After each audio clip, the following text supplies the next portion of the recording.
যোগী রাজের উপদেশ, নিজেকে ক্ষুদ্র জ্ঞান করবে। ছোটদের সবাই ভালোবাসে, মা বাবা, দাদু ঠাকুমা সবাই আদর করেন। কিন্তু বড় হলে কি সেই আদর পাওয়া যায়?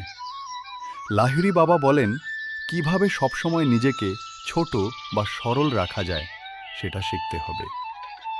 বয়স বাড়লেও মনটা যদি ছোটদের মতো সরল সাদাসিধে রাখা যায়, তাহলে সবাই ভালোবাসবে।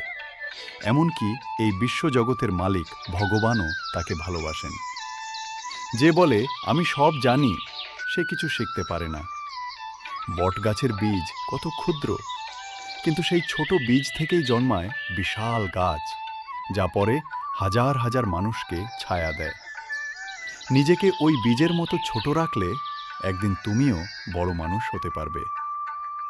মহাপুরুষরা সবসময় নিজেদের সেবক মনে করেন, তাই তারা সমাজের বড় হতে পারেন। এসো, আমরাও নিজেকে ক্ষুদ্র ও সরল রাখি, তবেই ভগবানের কোলে আশ্রয় পাওয়া যাবে।